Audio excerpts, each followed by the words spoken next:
வணக்கம், சாவித்ரி சமையலுக்கு உங்களை வரவேற்கிறேன். இப்போ அருமையான சுவையில மனமான புதினா வச்சு சோயா புதினா 65 தாங்க செய்ய போறோம். அதாவது மீல் மேக்கர் மின்ட் 65. இது எப்படி செய்யலாங்கிறத பார்க்கலாங்க. இது வந்து எல்லா விதமான சாதத்துக்கும் சைட் டிஷ்ஷா வச்சு சாப்பிடலாம். ஈவினிங் ஸ்நாக்ஸாக கூட செய்து சாப்பிடலாங்க. ரொம்ப அருமையா இருக்கும். இப்போ நான் வந்து 100 கிராம் மீல் மேக்கருக்கு உண்டான அளவு தாங்க எடுத்திருக்கேன். இதுக்கு காரம்னு பார்த்தோன்னா பச்சை மிளகாவுடைய காரம் தான். 3 பச்சை மிளகாய் எடுத்திருக்கேன். அவங்கவுங்க காரத்துக்கு தகுந்த அளவு நீங்கள் மிளகாய் சேர்த்திக்கலாம். இது கூடவே நல்லா ஃபுல்லாக ஒரு கைப்பிடி அளவுக்கு புதினா கழுவி எடுத்து வச்சுருக்கேங்க.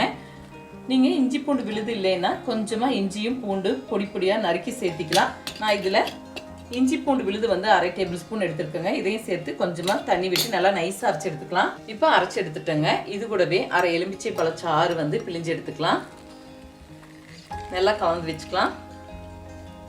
இப்போ தண்ணி நல்லா கொதிச்சிருச்சுங்க. Stove off செய்துக்கிறேன். இந்த கொதிக்கிற தண்ணியில் வந்துங்க நம்ம 100 கிராம் பக்கம் எடுத்துருக்கிற மீல் மேக்கரை சேர்த்துட்டு ஒரு 2 நிமிஷம் ஊற வச்சுட்டு தண்ணி வடிச்சு எடுத்துக்கணும். ரொம்ப நேரம் ஊற வச்சா குழஞ்சிரும். இப்போ சோயா 2 நிமிஷம் பக்கம் ஊற வச்சுட்டோங்க. இப்போ தண்ணி வடிச்சுட்டு எடுத்துக்கலாம். நம்ம அழுத்தி பார்க்கும்போது நல்லா சாஃப்டாகவும் இருக்கும், அதே மாதிரி ரொம்ப குழஞ்சி போகாமல் இருக்கும். இப்போ நார்மல் வாட்டரில் நம்ம இந்த சோயாவை சேர்த்திக்கலாம். அப்போ தான் சூடு இல்லாமல் நம்ம பிழிஞ்சு எடுக்க சரியாக இருக்குங்க. நீங்கள் ஒரு தடவைக்கு 2 தடவையும் கூட தண்ணியை மாற்றிக்கலாம். இப்போ எக்ஸ்ட்ரா இருக்கிற தண்ணியை நம்ம பிழிஞ்சு எடுத்துக்கலாங்க.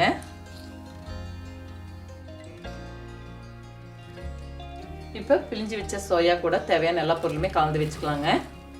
இது கூட அரைச்ச விழுதை சேர்த்துக்கலாம்.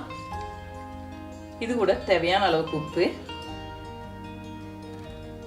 டேஸ்ட் பார்த்துட்டு பத்தலைனா கூட கடைசியாக கொஞ்சமாக உப்பு சேர்த்திக்கலாங்க. பொடி உப்பு 3 டேபிள் ஸ்பூன் கார்ன்ஃப்ளவர் மாவு, 3 டேபிள் ஸ்பூன் மைதா மாவு. ஒரு சிலருக்கு மைதா மாவு வந்து சேர்த்த விருப்பப்படலைன்னா கடலை மாவு கூட சேர்த்திக்கலாங்க. 3 டேபிள் ஸ்பூன் அரிசி மாவு. இதெல்லாம் ஒன்று சேர நல்லா கலந்து விட்டுக்கலாம். மீல் மேக்கர்லேயே கொஞ்சம் ஈரப்பதம் இருக்குங்க. அதனால் நீங்கள் புதினா அரைக்கும் போது பார்த்து கொஞ்சம் அளவாக தண்ணி விட்டு நைஸாக அரைச்சி எடுத்து நீங்கள் கலந்துக்கும் போது சரியாக இருக்கும். எடுத்த உடனே நிறைய தண்ணி விட்டு கலந்துக்கும் போதுங்க ரொம்ப சொதசொதான்னு ஆயிரும். அதனால் நம்ம அதிகமாக கார்ன்ஃப்ளவர் மாவு, அரிசி மாவு, மைதா மாவு இதெல்லாம் கலக்க வேண்டியது வரும். பார்த்து செய்துக்கும் போது உங்களுக்கு அதிகமாக திக்காக அந்த மாவு கலந்த மாதிரி இல்லாமல் டேஸ்டான சோயா 65 கிடைக்கும். இப்போ எல்லாத்தையும் ஒன்று சேர கலந்து வச்சாச்சுங்க.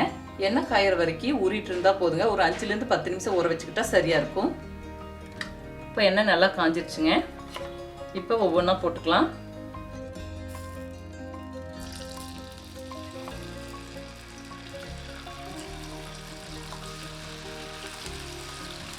நல்லா திருப்பி விட்டுக்கலாங்க.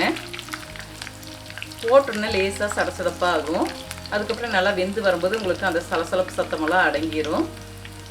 ரொம்ப டீப் ஃப்ரையாக பொரிக்கக்கூடாதுங்க. சாஃப்ட்னஸ் போயிடும்.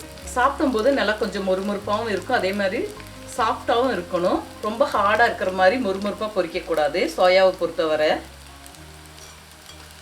இப்போ நல்லா பொரிஞ்சு வந்துருச்சு. இப்போ எண்ணெயை வடிச்சிட்டு எடுத்துக்கலாம்.